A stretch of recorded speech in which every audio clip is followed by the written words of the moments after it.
حضرت اغر ابن یسار المزنی رضی اللہ تعالی عنہ فرمائی وی مکتا رسول اللہ صلی اللہ علیہ وسلم فرمائل چھے خلقو تاسو توبو باسی او دا اللہ جل جلالہ څخه بخنه غواړئ یقینا زه د الله جل جلاله څخه بخنه غواړم او په ورځ کې الله جل جلاله ته سل پیره توبه وباسم.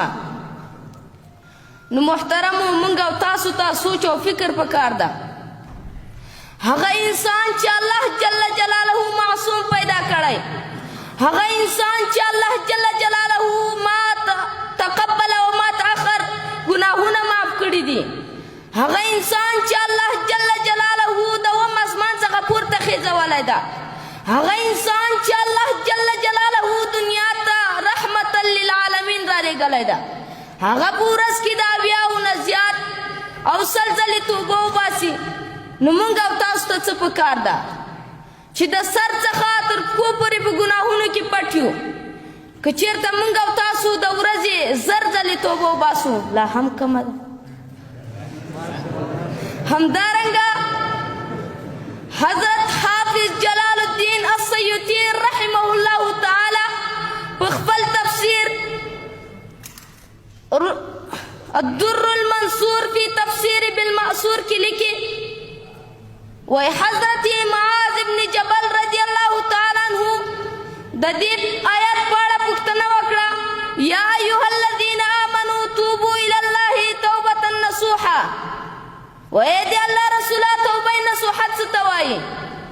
نو رسول الله صلی الله علیه وسلم په جواب کې ورته وفرمایل وی توبه په خپلو ګناهونو باندې پښیمانتیا ښکاره کول او الله جل جلاله ته خپل عذر پیش کول او د هغه ګناه څخه په دا رقم ته ځان ساتل لکه څنګه چې ته له رضاعت څخه بعد له ماشومتوبه ځان ساتي. یعنې د مور څخه چې کومې شیدې تروې او په ماشومتوب کې د مور د شیدو څخه جدا سي نو بیا هغه شیدو ته ور واپس نه سي، داسې له ګناه څخه ځان ساتل دې ته توبه نصوحه وایي. همدارنګه قاضی ثناء الله پانی پتی رحمه الله تعالی او علامه علوسی رحمه الله تعالی د توبې په اړه تحقیق کوي. قاضی ثناء الله پانی پتی رحمه الله تعالی په خپل تفسیر مظهری کې او علامه علوسی رحمه الله تعالی په خپل تفسیر روح المعانی کې لیکي وای دا علی رضی الله تعالی عنہ څخه پوښتنه وشوه چې علی رضی الله تعالی عنہ توبه څه ته وایي؟ نو علی رضی الله تعالی عنہ په جواب کې شپږ شیان ورته کوي. هغه اول دا دی چې په خپلو ګناهونو باندې پښیمانتیا ښکاره کول، او دویم دا دی چې هغه واجبات او فرایض چې درنه قضا شوي د هغو قضایي راوړل، او دریم دا دی چې په کوم ظلم او غلا سره د چا مال اخیستل شوی د هغه واپس کول، او څلورم دا دی چې هغه په ژبه او لاس او پښو سره چاته ضرر رسېدلی وي د هغه معافي غوښتل، او پنځم په راتلونکي کې د هغه ګناه څخه په سخته او کلکه سره ډډه کول، او شپږم لکه څنګه دی چې ځان د دې څخه مخکې د الله جل جلاله په نافرماني کې لیدل، اوس خپل ځان د الله جل جلاله په فرمانداري کې لیدل دې ته توبه ویل کېږي.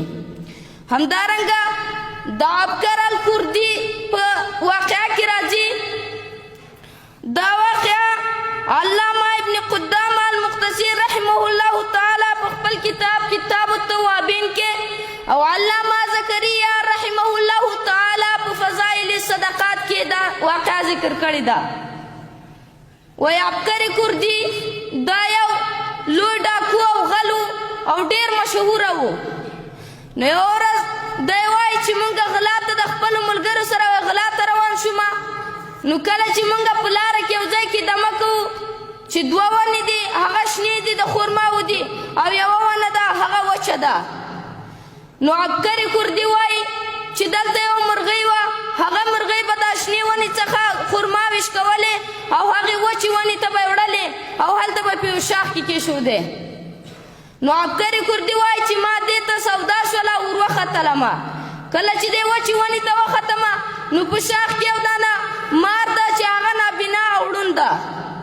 نو دا مرغۍ دا کجورې راوړي او د مار په خوله کې ورکوي. عبقري کردي وایي چې زه د دې کار ته ډېر د مرغۍ دې کار ته ډېر حیرانه شوم. نو ما وویل چې الله جل جلاله ته دې مار ته روزي ورکوې چې دا ړوند ده او دې مار ته دې واسطه دا مرغۍ ګرځولې ده. ای الله جل جلاله ته چې دې مار ته روزي ورکوې آیا ما ته به حلاله روزي نه راکوې؟ دا مار چې الله جل جلاله د دغه مار چې رسول الله صلی الله علیه وسلم د دغه مار په وژلو باندې حکم کړی، خو چې دا ړوند ده د دغه لپاره تا مرغۍ واسطه کړې ده. نو وایي زه ډېر په تعجب کې شوم او په ژړا شوم او ما د الله جل جلاله څخه بښنه وغوښته چې الله توبه. نو ناڅاپه په ما باندې یو اواز راوسو چې هغه وویل شو چې بابي مفتوح للقاصدین، زما دروازه د توبه کوونکو لپاره خلاصه ده. نو دی وایي چې ما سره چې کومه توره وه چې د غلا لپاره مې راوړې وه هغه مې ماته کړله. کله چې زه دې ونې څخه راکښته شوم نو هلته ما ته ملګرو وویلې چې تا څه چغې وهلې په ونه کې. نو ما ورته وویل ما ټوله کیسه دا ورته بیان کړله. نو هغو ملګرو هم په دې قیسې څخه تعجب وسو. نو هغوی هم د خپلې تورې ماتې کړلې او زما سره روان سو. بعد له یو څو ورځو وایي موږ حج ته روانو. نو کله چې په یو کلي تېرېدو نو دلته یو بوډۍ ناسته وه. هغې بوډۍ هم سترګې ړندې وې او چغې وهلې چې آیا په تاسو کې آبکري شته؟